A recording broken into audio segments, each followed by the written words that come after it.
Hello all, எல்லாருக்கும் happy weekend. So Bigg Boss update என்னன்னு பார்க்கலாம். இன்றைக்கி வந்து எவிக்ஷன் நடக்க போது, யார் எவிக்ட் ஆக போகிறாங்க அப்படின்னு சொல்லிட்டு நம்ம பிக் பாஸே, அதாவது பாஸே வந்து க்ளூ கொடுத்துருக்காங்க. எப்படின்னு பார்த்தீங்கன்னா, மார்னிங் சாங்கில் தான் யூஸ்வலாக சாட்டர்டே சாங் எப்பவுமே வந்து யார் எவிக்ட் ஆக போகிறாங்க அதை பேஸ் பண்ணி தான் வந்து போடுவாங்க. போன வாட்டி வந்து ரோபோ பாட்டு போட்டிருந்தாங்க. ஸோ அது வந்து வாட்டர் மேலனுக்கு தான் சூட் ஆகும். பார்க்கும்போது நான் நினச்சேன் வியனாக்குன்னு நினச்சேன்.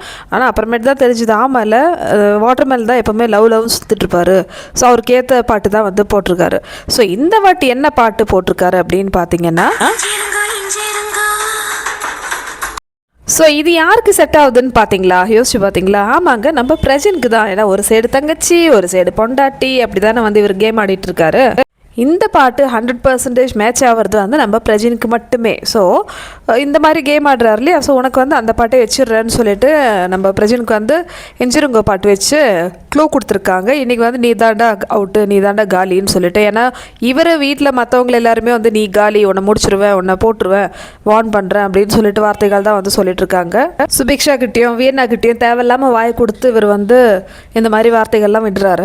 இனிமேல் இந்த மாதிரி பேசுகிறவங்களுக்கு வந்து சான்ஸே கொடுக்க மாட்டோம்னு சொல்லிட்டு இந்த வாட்டி வந்து பிக் பாஸ் வந்து முடிவு பண்ணியிருக்காங்க. அதுக்கப்புறம் ஓட்டும் கம்மி தான், மற்றவங்களை கம்பேர் பண்ணும்போது இவருக்கு வந்து ஓட்டும் கம்மியாக தான் இருக்குது. அதனால இந்த வாட்டி வெளியேற போகிறது நம்ம பிரஜின் அவர்கள்.